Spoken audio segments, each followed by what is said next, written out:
Hai, nama saya Jah Pauliana dengan nomor pokok mahasiswa 235001014. Saya dari Prodi Agroteknologi Fakultas Pertanian Universitas Siliwangi. Pergerakan unsur hara. Perlu teman-teman ketahui terlebih dahulu bahwasannya suatu tanaman itu dapat tumbuh dengan optimal karena terdapat unsur hara di dalamnya. Dengan adanya pergerakan atau penyerapan unsur hara, maka tanaman dapat berkembang secara optimal. Oleh karena itu, yuk kita bahas bagaimana sih mekanisme pergerakan unsur hara dalam suatu tanaman. Apa itu unsur hara? Unsur hara itu merupakan zat yang dibutuhkan tanaman untuk pertumbuhan dan perkembangan, baik itu secara generatif ataupun vegetatif. Nah, unsur hara itu terbagi menjadi dua, yaitu unsur hara esensial dan unsur hara non-esensial. Unsur hara esensial merupakan unsur hara yang diperlukan dalam jumlah tertentu untuk proses metabolisme tanaman secara keseluruhan. Contohnya N, P, K, dan lain-lain. Unsur hara esensial itu ada unsur hara esensial makro dan unsur hara esensial mikro. Sedangkan unsur hara non-esensial itu merupakan unsur hara yang tidak selalu menjadi syarat mutlak untuk pertumbuhan tanaman, tetapi ketersediaannya dibutuhkan bagi proses metabolisme tanaman. Contohnya seperti aluminium, nikel, dan natrium. Fungsi unsur hara. Yang pertama, nitrogen. Nitrogen berfungsi sebagai pertumbuhan tanaman. Yang kedua, kalium berfungsi untuk memberikan kualitas pada buah. Yang ketiga, magnesium berfungsi sebagai pemberi warna hijau pada daun. Yang keempat, seng berfungsi dalam mengatur tinggi tanaman. Serta yang kelima, mangan berfungsi dalam berfotosintesis dan aktivasi enzim. Kemudian masuk ke dalam pembahasan bagaimana sih hubungan atau mekanisme penyerapan unsur hara dalam tanah itu. Perlu teman-teman ketahui terlebih dahulu bahwasannya mekanisme atau pergerakan unsur hara di dalam tanah itu menentukan seberapa efisien akar tanaman dapat menyerapnya. Terdapat 3 mekanisme pergerakan unsur hara menuju akar. Yang pertama, intersepsi akar. Yang kedua, aliran massa. Dan yang ketiga, difusi. Yuk kita bahas satu persatu. Intersepsi akar. Proses ini terjadi seiring pertumbuhan. Akar tumbuh menembus tanah, kemudian bersinggungan dengan permukaan partikel tanah. Lalu permukaan akar bersinggungan dengan ion hara yang terjerap. Kemudian terjadi pertukaran secara langsung. Contohnya, pada akar muda yang baru tumbuh akan menyentuh partikel tanah yang kaya Ca2+, lalu menyerap secara langsung. Selain itu, proses ini berkontribusi kecil, kurang lebih 5% dari total penyerapan.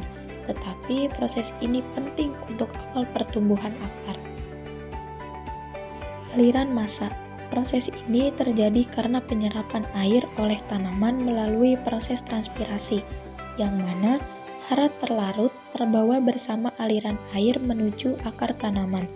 Aliran air dipengaruhi oleh transpirasi, evaporasi, dan perkolasi.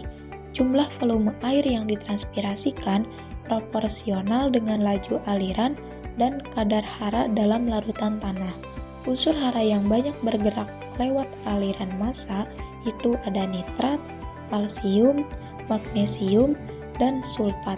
Contoh dari proses ini yaitu saat tanaman banyak menguapkan air, air lebih banyak bergerak beserta unsur hara ke arah akar.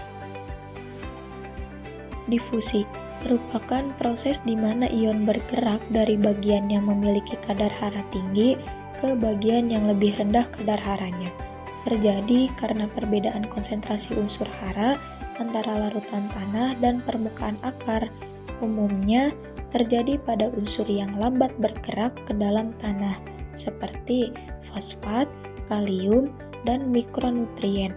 Contoh dari proses ini yaitu saat akar menyerap K+, maka K+ di sekitar akar berkurang dan akan menyebabkan K+ dari daerah lain berdifusi ke arah akar.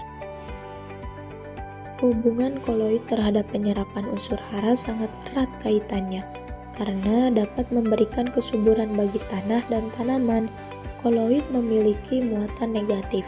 Muatan ini menarik dan menahan ion-ion positif seperti K+, Ca2+, dan Mg2+, sehingga unsur hara tidak mudah tercuci.